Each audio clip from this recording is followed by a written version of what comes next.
하나님께서 아끼시는 것이 있습니다. 만일 우리가 하나님을 사랑하면 하나님이 아끼시는 것을 우리도 그렇게 존중하게 될 것입니다. 첫째, 하나님께서는 그분의 이름을, 거룩하신 하나님의 이름을 아끼십니다. 에스겔 36장 21절 말씀, 이스라엘 족속이 들어간 그 여러 나라에서 더럽힌 내 거룩한 이름을 내가 아꼈노라.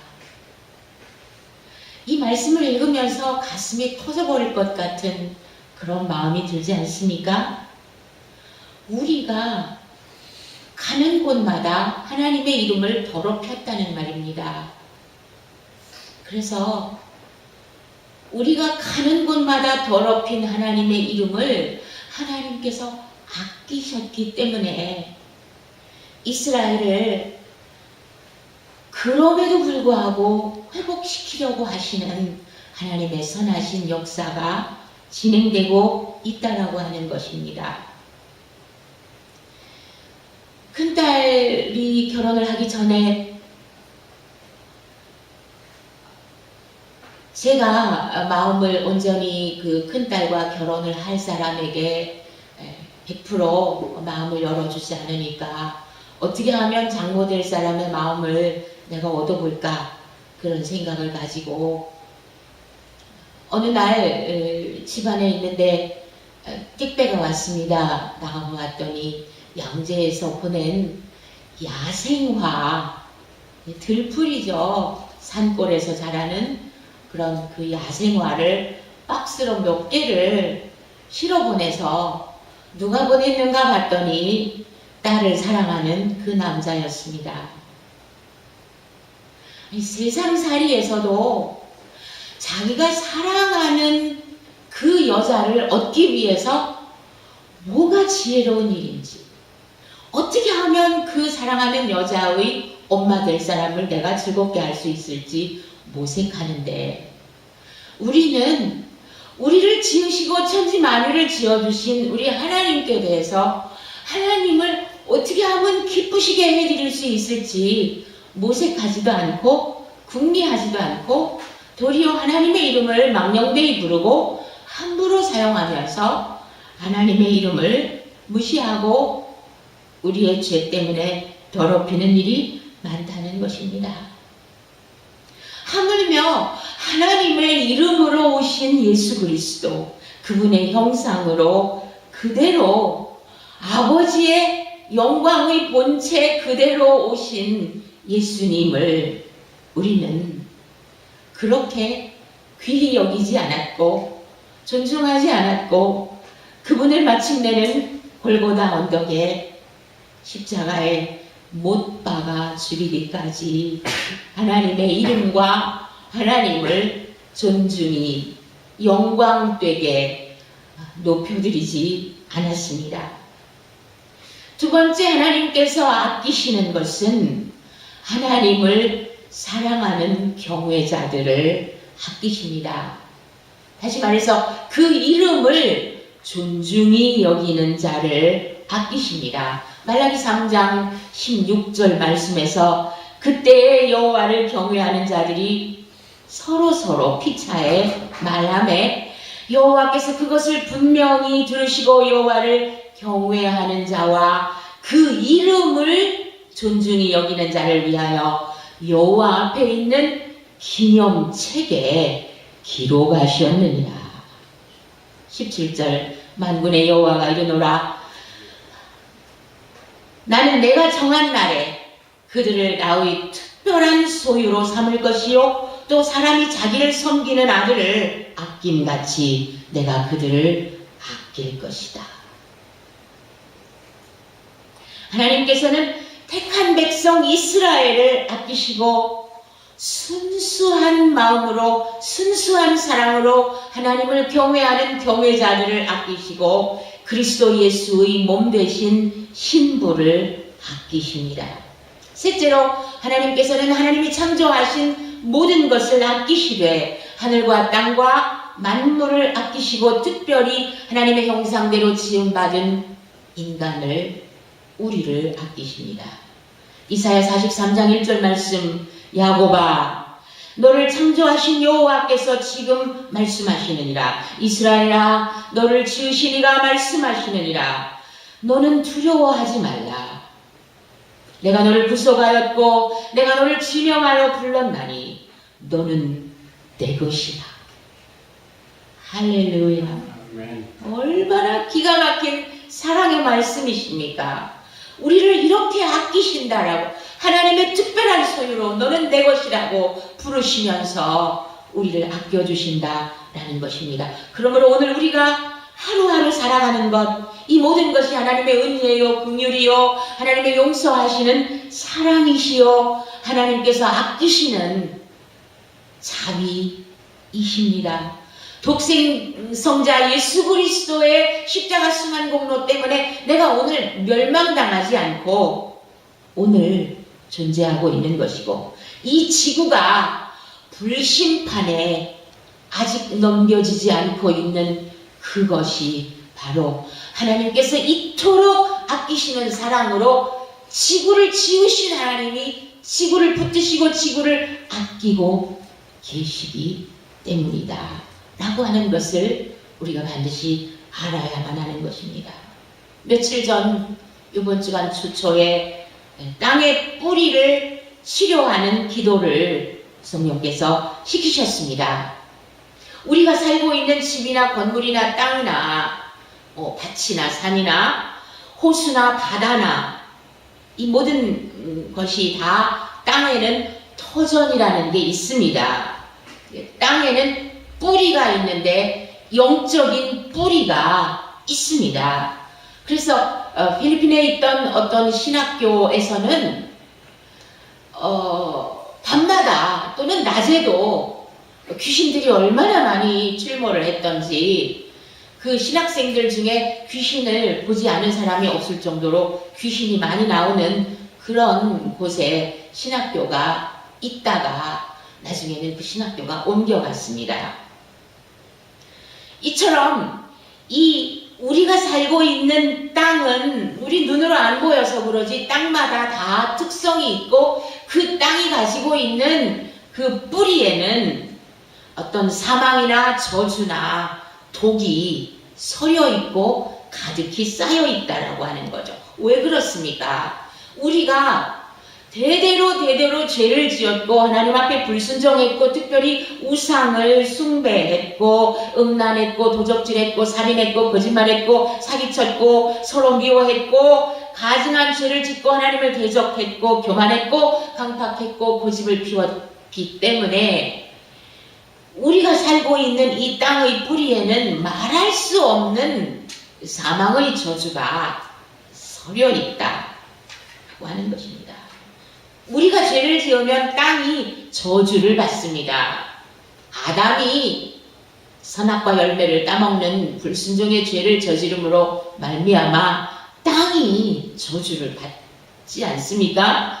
그래서 수고하여 땀을 흘리지 않으면 열매를 먹을 수 없도록 땅이 저주받게 되는 그 말씀을 우리들이 잘 알고 있습니다. 우리가 하나님 앞에 범죄하고 특히 우상 숭배를 하게 되면 독초와 쑥의 뿌리가 생겨나게 되는데, 우리가 가는 길마다 찔레와 가시와 엉겅퀴와 막힌 담이 우리를 가로막게 되는 것입니다. 우리들이 잘 알고 있는 이 요나의 경우에도 그가 니느웨로 가서 하나님의 말씀을 전해라 하고 하나님께서 선지자 요나를 부르셨죠. 그러나 요나는 니느웨가 바로 자기 나라 온 민족이 싫어하는, 미워하는 아수르 땅이기 때문에 그 땅에 가서 하나님의 말씀을 회개하라고 전파하기가 싫었습니다. 그래서 자기 뜻과 맞지 않기 때문에 그는 반대편으로 가는 배를 타고 그렇게 가다가 자기의 죄 때문에 바다도 저주받는 거예요. 풍랑의 일조. 자기의 죄 때문에 함께 타고 있는 뱃사람들도 저주받는 거예요. 더 이상 항해를 계속할 수가 없으니까 결국은 제비를 뽑아서 요나를 바닷물에 던져버리지 않습니까? 우리 때문에 저주받는 그러한 인물이 되어서는 안 되는 것입니다. 요나서 2장 6절에서 내가 산의 뿌리까지 내려갔사오며 땅이 그 빗장으로 나를 오래도록 막았사오나 나의 하나님 여호와여 주께서 내 생명을 구덩이에서 건지셨나이다.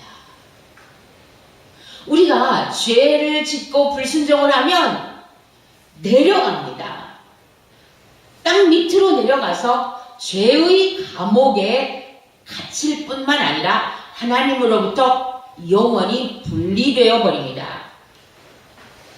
생명생수의 근원이 되신 하나님으로부터 분리가 되어서 땅 밑, 바다 밑, 감옥 속에, 즉 무덤 속에, 즉 지옥 속으로 떨어져 들어가게 된다라고 하는 것이죠. 산의 뿌리라고 하는 것은 땅의 근원으로서 땅 밑에 있는 지옥 감옥으로 내려가서 갇히게 된다는 것입니다. 우리가 죄를 짓고 불순종하면 내려가지만 그 내려간 자리에서 하나님의 이름을 부르고 기도하면 올라갑니다. 참 놀라운 일이죠. 하나님의 말씀을 버리고 하나님을 멸시하면 내려가서 땅바닥으로 저 뿌리까지 꼬나박히지만은 우리가 어떠한 낮은 자리에 있을지라도 생명의 하나님의 이름을 부르면 그 기도 가운데에서 우리의 영혼이 치솟아 올라가게 된다라고 하는 것입니다. 우리가 그럼에도 불구하고 하나님의 말씀을 무시하고 하나님의 말씀을 멸시하고 버리게 되는데, 그렇게 될 때에는 우리의 존재의 뿌리, 우리 육체, 우리 영혼, 이 전체, 우리 존재의 뿌리가 썩어버리게 됩니다. 이사야 5장 24절 말씀에서 불꽃이 구루터기를 확 삼켜서 태워버리는 것처럼, 마른 풀이 있는데 그 마른 풀을 갖다가 불 속 아궁이에다 던져버리면 싹 하고 타버리는 것처럼 죄를 짓는 악인들의 뿌리는 썩는다는 것입니다. 꽃은 아무리 지금 영광을 가지고 있다고 하더라도 그러한 영광의 꽃은 티끌처럼 다 날려서 흩어져 버릴 것입니다. 왜요? 그들이 만군의 여호와의 율법을 버리며 이스라엘의 거룩하신 이의 말씀을 멸시하였습니다. 우리가 멸망당하는 이유가 바로 여기에 있는 거죠. 땅의 뿌리가 한번 썩어 보세요. 땅의 뿌리가 썩어 보면 열매를 맺지 못하죠. 농사를 아무리 지어도 자꾸 흉작이 되죠. 열매를 맺는다고 하더라도 익기 전에 낙과해서 열매가 다 떨어져 버리죠. 아기도 아기를 가졌어도 유산이 되어버리는 그런 땅이 있습니다. 그 땅은 실패가 계속 끊이지를 않고 그 땅에서는 살인이 막 일어나고 그 땅에서는 자살이 막 발생하는 그러한 땅이 있는 것입니다. 엘리사 시절에 여리고 땅이 그랬습니다. 이때 엘리사는 엘리야를 쫓아다니느라고 마침 여리고 성읍에 잠시 머무르고 있었거든요. 엘리야가 승천하는 거 쫓아가느라고. 그때 여리고 성읍 사람들이 그 엘리사 선지자가 자기 마을에 와 계신 것을 알고 모여왔습니다.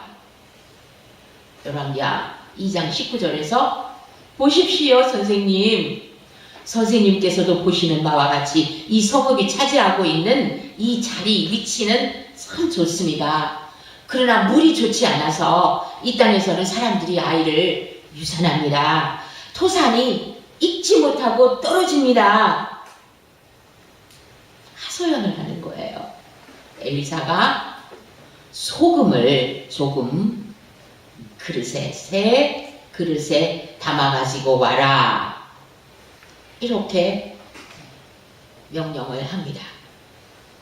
그래서 그들이 새 그릇에다가 소금을 담아왔습니다.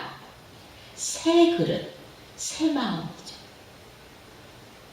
소금을 담아왔는데 엘리사가 그 소금을 받아서 물 근원으로 나아가서 그 여리고 성읍의 물 제일 상류 물 근원으로 나아가서 소금을 그 가운데에 던졌습니다. 던지면서 선포합니다. 열왕기하 2장 21절 여호와의 말씀이 내가 이 물을 고쳤으니 이로부터 다시는 수금이나 열매를 맺지 못함이 없을지니라 하셨느니라. 이렇게 외친 것입니다. 그랬더니 그 물이 고쳐졌습니다. 물이 맑아졌습니다. 땅의 뿌리가 치료받았습니다. 그래서 이 물을 엘리사샘이라고도 하고 슐탄샘이라고도 부릅니다. 지금도. 땅의 근원, 땅의 뿌리 속에 서려있던 저주와 사망의 독이 사라지게 된 것입니다. 하나님께서 그 근원을 바꾸어서 치료하시는 치료의 권능을 행하여 주셨습니다. 할렐루야. 그런데 왜 소금입니까?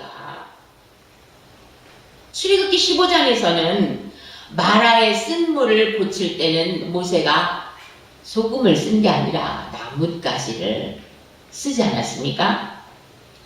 그들이 애굽 땅에서 홍해를 건너서 와가지고 수르 광야를 사흘 길을 계속 걸어서 마라에 이르렀는데 물을 얻지를 못하니까 얼마나 목마르겠습니까? 그런데 그 마라에서 물을 만나서 물을 마시는데 물이 너무 써서 물을 먹을 수가 없는 거예요. 출애굽기 15장 23절 말씀 그곳 물이 써서 마시지 못하겠으므로 그 이름을 쓰다 마라라 하였더라. 그러니까 막 목마를 때 물을 마시지를 못하니까 백성들한테서 막 불평이 터져나오고 원망이 터져나오면서 우리가 무엇을 마신단 말입니까? 우리가 뭘 마셔야 살 수 있단 말입니까? 그러면서 모세를 계속 원망하니까 모세는 무슨 잘못이 있습니까? 모세가 하나님께 부르짖어서 기도하였습니다. 그랬더니 하나님께서 한 나무를 가리키시면서 그 나무를 꺾어서 그 나뭇가지를 그 물에다가 던져 넣으라고 말씀을 하시니까 모세가 하나님께서 가리켜 지명하신 그 나무 가지를 꺾어서 그 물에다 던졌더니 그 물이 달게 바꾸어져 버렸습니다. 이 나무가 바로 예수 그리스도 십자가의 나무에 못 박혀 죽으신 예수 그리스도를 의미합니다. 그런데 왜 여리고성에서는 나뭇가지를 던지라고 하면 되지 왜 소금이었을까요? 이 여리고 성읍 땅에는 이 저주가 가득 지금 땅의 뿌리에 사이사이 얽혀 있는데 동일하게 나뭇가지를 꺾어다가 넣으라고 하시면 오히려 더 편했을 수도 있었을 텐데 왜 이 장면에서는 소금을 가져오라 그것도 새 그릇에다가 가져오라고 하였을까요? 여리고 성읍은 도대체 어떤 죄를 지었을까요? 그들 마음속에 소금이 없었다. 그들을 여리고 땅에 살고 있는 사람들이 대대로 자자손손 다 희생하는 정신을 가지고 있지 않았다라는 것이죠. 서로가 서로를 미워하다 못해서 살인하고 모함하고 질투하고 시기하고 두들겨 패고 학대하고 사랑하지 않고 희생하지 않고 친절로 대접하지 않고 온유하지 않고 겸손하지 않고 이해심도 없고 또 그 사회가 여리고 성이 썩지 못하도록 막아서는 그러한 의인의 심령을 가진 사람이 그 땅에 없었다라고 하는 거죠. 소금이라고 하는 것이 우리들이 생각할 때 짠맛 이렇게 주로 생각을 하지만 이 소금이라고 하는 것은 결정체가 정육면체, 가로 세로 높이가 똑같은 정육면체입니다. 그래서 이 소금을 가리켜서 음이온, 양이온, 마이너스, 플러스, 양이온, 음이온, 이온 화합물이다. 이렇게 말을 해서 그 정육면체 초록색 그림을 잠깐만 보시면 이게 말하자면 천생연분으로 찰떡궁합으로 완전히 서로가 서로를 에워싸고 결합해서 둘러싸고 있는 그러한 모습을 볼 수 있습니다. 정육면체라고 하는 것은 지성소도 그렇게 정육면체고 정입방체고 새 예루살렘 성도 그렇게 정입방체니까 얼마나 소금이 완전한 결합 구조를 가지고 있는지를 알 수가 있습니다. 이 소금의 화학식이 NaCl 아닙니까? 그런데 이 전자의 세계에서는 그 원자가 누가 자기를 필요로 한다고 해서 자기를 내어줄 수 있는 그런 원자는 거의 없습니다. 이 원자의 세계에서도 니 거 뭐 한 개만 줘, 니 거 한 개만 줘. 아무리 애걸복걸 해도 자기 거 한 개를 줄 수 있는 원자는 흔하지 않다라고 하는 말입니다. 그런데 이 나트륨 NA가 Cl 염소가 하도 나 한 개만 줘, 한 개만 줘 하고 목말라 하니까 이 나트륨이 그래 내가 한 개 주지 하고 한 개를 내어준다는 말이죠. 그러니까 내어줬으니까 잃어버렸잖아요. 근데 플러스 포지티브예요. 또 Cl 쪽에서는 그 전자 하나를 받았잖아요. 그러면 얻었잖아요. 얻었으니까 플러스잖아요. 근데 전자의 세계에서는 이 영적인 믿음의 세계하고 똑같이 받는 것이 오히려 마이너스예요. 그래서 마이너스 네거티브가 되는 거예요. 아무도 자기를 내어주지 않는데 CL한테 NA가 자기의 그 전자 하나를 내어줘서 한 개만 주는 거예요. 만약에 세 개를 준다 그러면 플러스 플러스 플러스겠죠. 한 개만 주는 거예요. 사랑이나 희생은 많이 주어야 하는 게 아니라 한 개만 주는 거예요. 먼저 한 개만 달라고 해요. CL도 한 개만 줘, 100원만 줘, 1000원만 줘. 우리 이러잖아요. 한 개만 주는 것이 사랑이에요. 우리가 어떻게 처음부터 다 줄 수 있어요? 한 개 주는 거예요. 사랑은 더도 말고 한 개만 주는 거예요. 상대방이 막 달라고 하니까 목말라 하니까.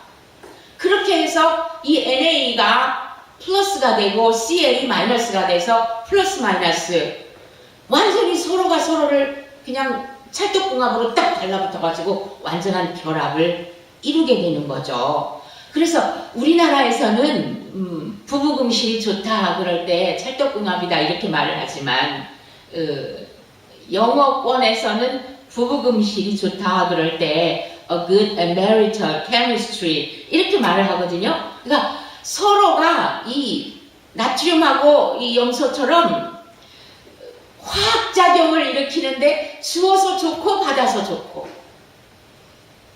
주고받고 좋고 서로가 서로를 의지하고 품고 하나가 돼서 친구가 되고 짝꿍이 되고 배우자가 되고 그리고 신랑 신부가 되는 그러한 비밀을 이 소금 결정체가 가지고 있다라고 하는 것입니다.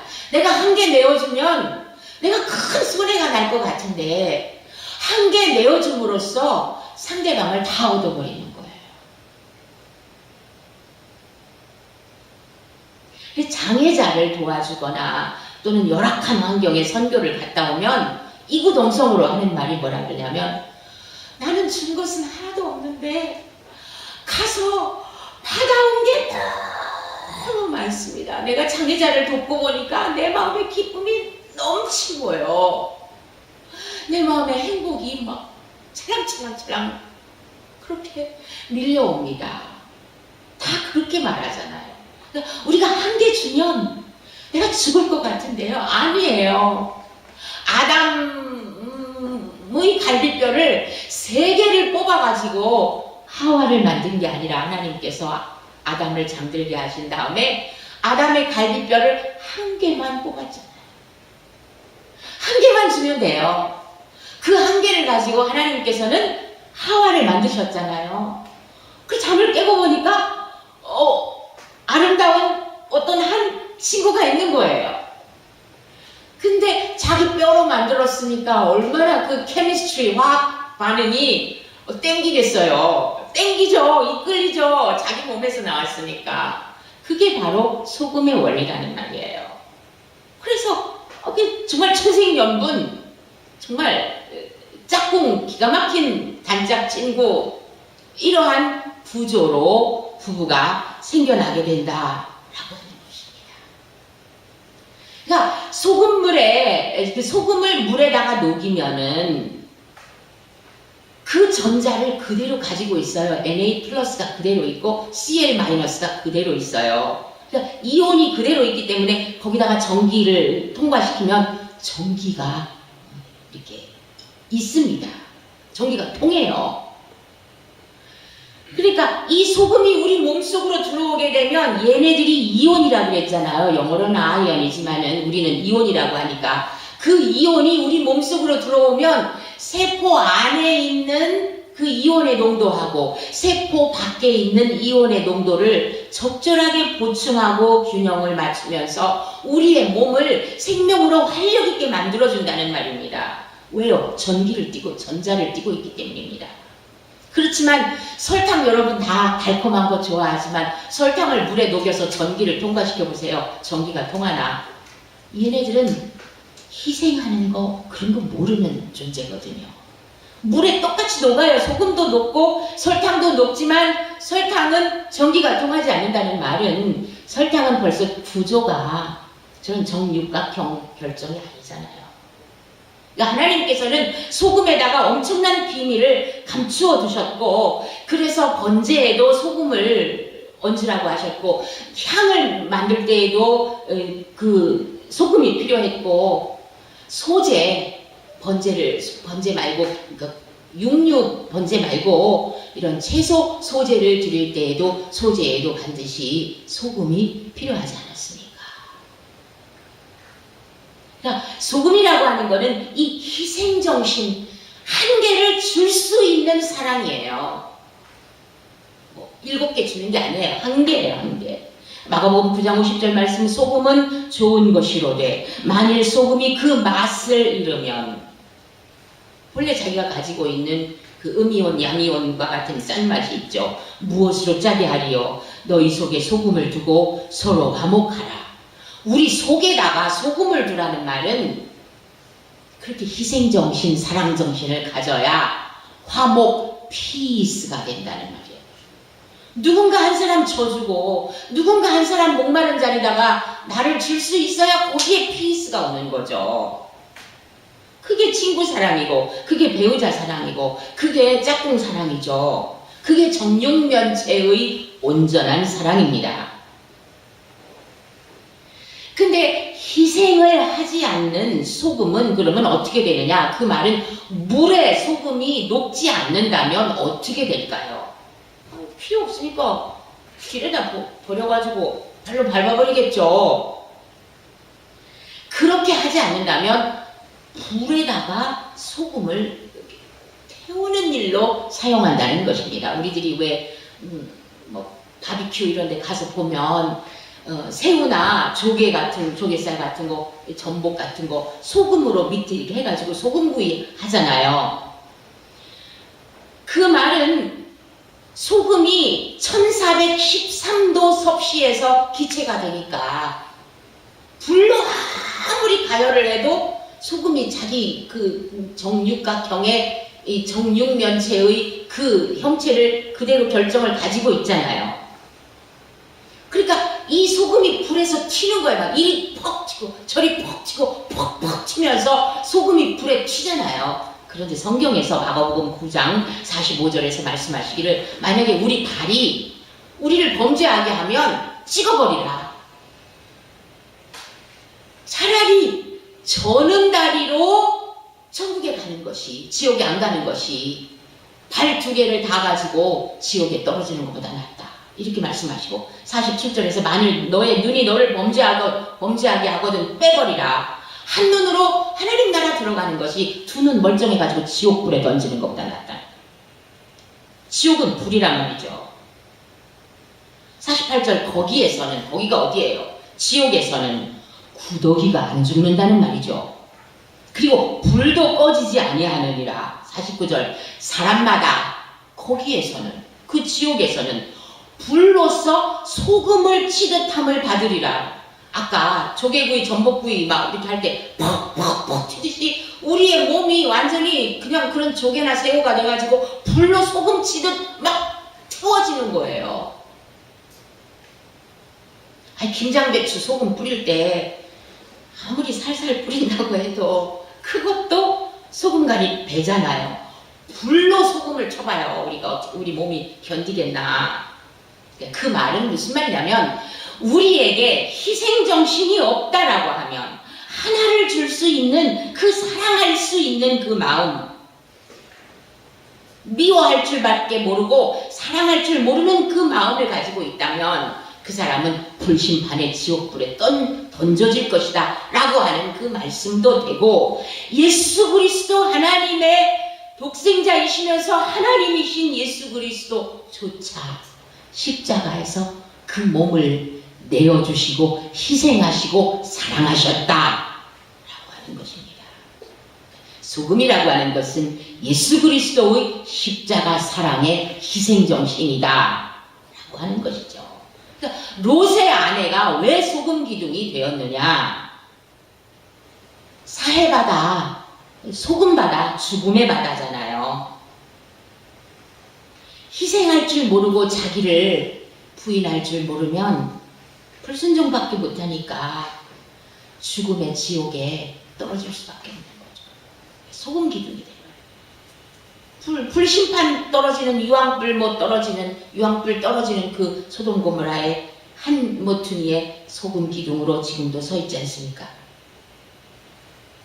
그러니까 우리가 이온, 아까 NA도 이온이고 또 CL도 이온이라, 양이온, 음이온인 것처럼 우리의 몸에서 성령의 그 전류가 흘러나가는, 사랑의 전류가 흘러나가는데 예수님의 십자가의 전기파동이 십자가 사랑의 전기파동이 우리 몸을 통해서 다른 주변으로 흘려보내어졌을 때 그게 소금이 짠맛을 내는 거죠.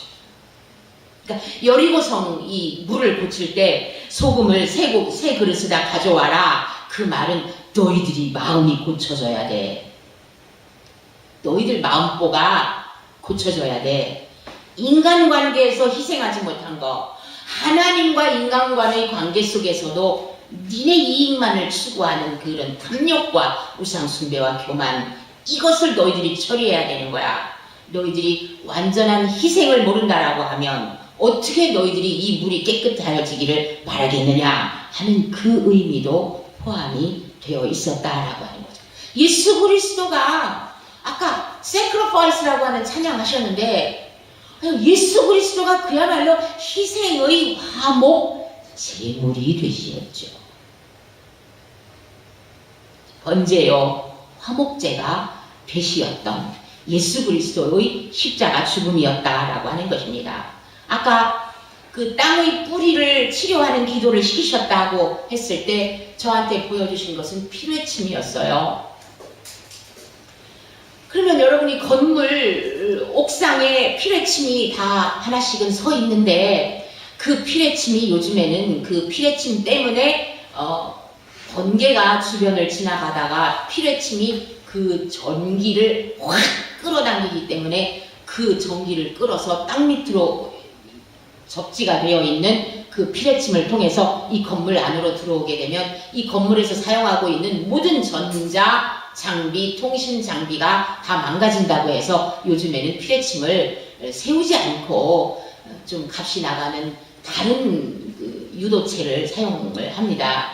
근데 어쨌든 지금 이렇게 구리선같이, 구리 파이프같이 올라와 있는 이런 피레침을 올려놓고 있다라고 하면 이 피레침은 말하자면 뭐냐면 우리가 예수 그리스도를 믿고 하나님의 성소를 향하여 우리의 손을 들고 우리의 마음을 들고 있을 때에는 이렇게 하나님을 향하여 이렇게 올라가 있는 거죠. 피레침처럼. 그럴 때 번개가 지나간다는 하나님의 놀라운 전능하신 능력이 이 피레침에 결집이 되어서 이 전류가 이 땅 밑으로 흘러 박아질 때에 이 땅 속에 있었던 아까 귀신 나온다는 신학교처럼 이 땅이 가지고 있는 이러한 독과 사망의 이런 저주가 치료가 된다. 성령 전기가 이 땅 밑으로 들어가 버렸으니까. 그렇게 치료를 시키시고 그 다음에는 예수 그리스도의 보혈의 강아 풀을 지어라. 예수 그리스도의 보혈의 강이 이제부터 이 땅 위에 흐르게 됨을 선포하노라. 이렇게 선포 기도를 시키심으로 인해서 땅의 뿌리를 치료하도록 그렇게 하시는 그러한 일이 있었습니다. 땅을 치료한다는 말은 아까 말했던 우리가 주님 앞에서 범죄한 모든 것, 그 뿌리를 치료하는 거고, 서려있고 쌓여있는 모든 저주와 죄악과 우상숭배를 살인과 미움과 도적질과 음란과 사기와 거짓말한 이런 모함 같은 그런 죄까지라도 다 성령불로 태워버리고, 할렐루야, 성령의 불로 다 태워버리고 예수 그리스도의 십자가의 보혈로 다 덮어서 씻어가지고, 아니 예수님 십자가의 보혈이 소금과 같겠습니까?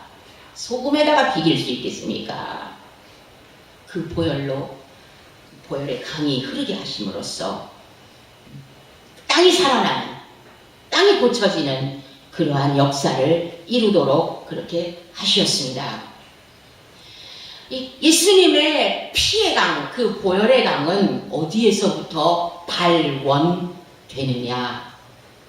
성전으로부터 발원이 되는데 예수님의 몸이 성전이죠.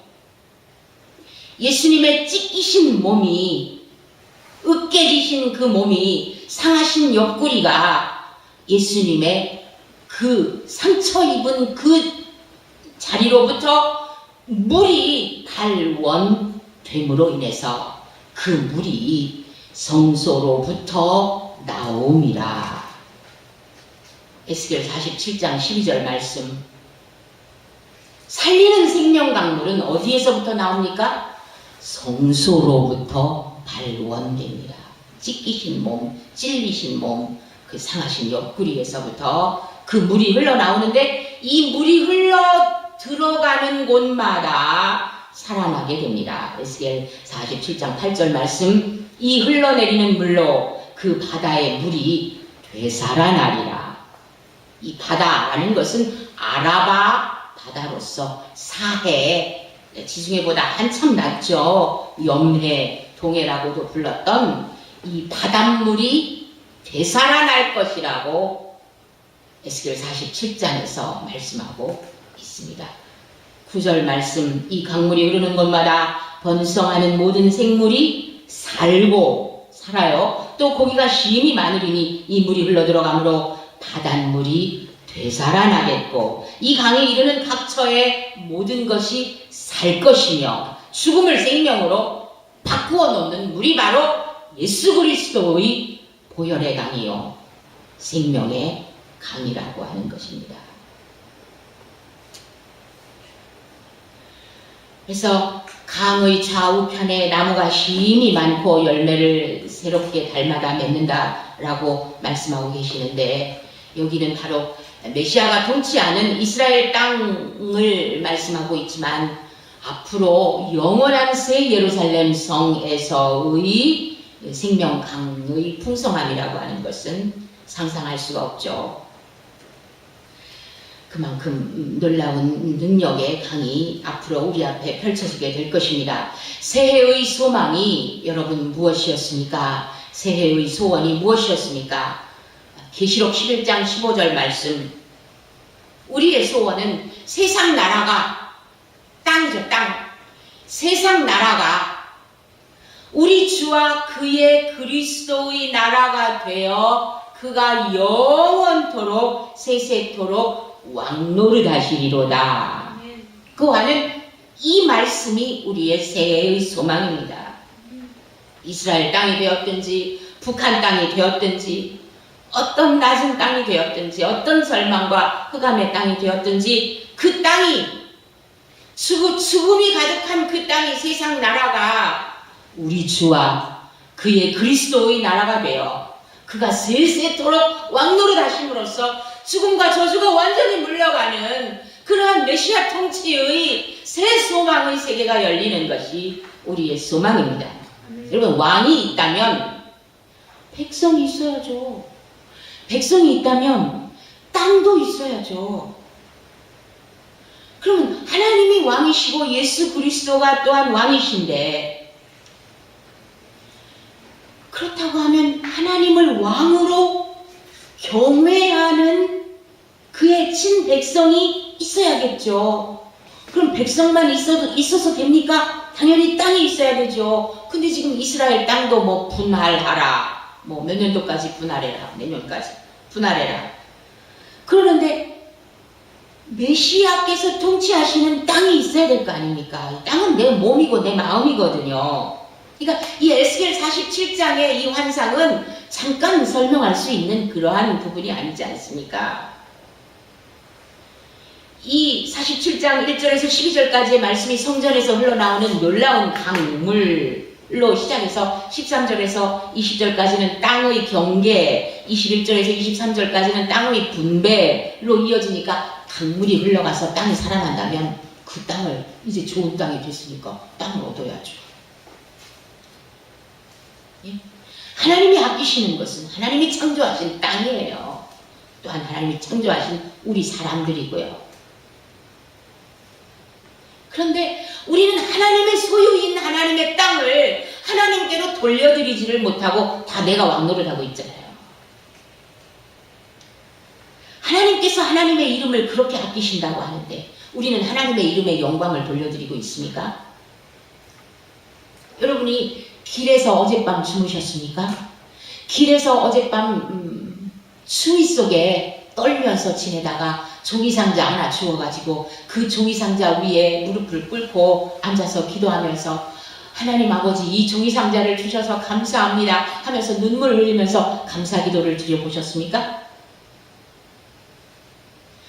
하나님 아버지께서 우리들에게 주신 그 모든 많은 것들에 대해서 우리는 하나님이 반드시 당연히 합당하게 받고도 남음이 계신 그 합당한 영광과 존귀와 찬양을 하나님 앞에 올려드리지 않고 있다라는 거죠. 도리어 하나님의 이름을 이용해서 내가 뭐 좀 잘 됐으면 좋겠고, 내가 좀 얻어먹었으면 좋겠고, 내가 성공했으면 좋겠잖아요. 성소로부터 물이 흘러나온다는 말은 우리가 감사하고 찬양하고 예배를 드릴 때 거기에서 하나님의 성소로부터 물이 흘러나온다라는 말입니다. 아까 에스겔 47장 12절 말씀, 그 물이 성소를 통하여 나옴이라. 그 물만이, 생명 강수만이 땅을 치료하고 우리의 몸을 치료하고 우리의 마음을 치료하고 우리의 뿌리를 치료하고 근원을 치료하고 관계를 치료하고 또 그 부활의 승리의 능력만이 우리를 영원한 생명으로 살려낼 수 있습니다. 할렐루야. 우리는 지금 왜 여기에 오셔서 예배를 드리고 계십니까? 시편 28편 2절 말씀, 내가 주의 지성소를 향하여, 지성소가 어디입니까? 은혜의 보좌죠. 나의 손을 들고 주께 부르짖을 때에 나의 간구하는 소리를 들으소서. 지성소에 계신 하나님을 만나뵈려고 나왔죠. 시편 134편 2절, 성소를 향하여, 성소가 어디입니까? 하나님 아버지 계신 곳, 자비를 베푸시는 곳, 용서의 강이 흘러나오시는 곳, 치료의 강이 흘러내리시는 곳, 생명강의 발원지가 바로 성소가 아닙니까? 성소를 향하여 너희 손을 들고 여호와를 송축하라. 아멘. 아멘 할렐루야. 주님의 생명 강물이 지금 이 강단을 통하여 여러분의 심령 속으로, 여러분의 삶의 터전안으로, 여러분의 환경 속으로, 여러분의 몸 속으로 흘러 들어가고 있음을 찬양합니다. 모든 죽어있던 것들을 되살리시는 생명 강수의 영원한 살리시는 능력을 찬양합니다. 모든 저주와 사망과 모든 독과 실패와 우리를 막아서는 그 쓴 뿌리의 기운들, 그러한 것들이 다 씻겨져서 사해바다가 영어로 보면 원어로 보면 empty 되는 거예요. 비워진. 여러분, 물이 깨끗한 물이 콸콸콸콸 흘러 들어가면 어떻게 됩니까? 그 더러운 물이 다 비워지는 거예요. 성소로 하나님의 보좌로부터, 어린 양의 보좌로부터 흘러내려오는 물이 우리들에게 흘러 들어오면 우리 안에 있던 그 쓴 독극물이 빠져나가는 거예요. 더러운 게 다, 가증한 게 다 빠져나가는 거예요. 저주의 기운이 다 빠져나가는 거예요. 그러니까 진펄과 개펄은 소금이 아직 막 있으니까 거기는 되살아나지는 못하지만 사해바다까지 다 되살아나게 하신다는 약속의 말씀이 있지 않습니까? 이 날이 올 겁니다. 우리는 이렇게 생명강을 열어주시는 하나님 아버지의 깊은 사랑의 품속으로, 희생으로 십자가를 지신 예수 그리스도의 십자가 사랑 안으로, 그 품 안으로, 그 가슴 속으로, 그 옆구리 속으로 깊이 들어가는 그러한 진정한 사랑의 희생의 믿음 생활을 해야 할 줄로 믿습니다. 기도합니다.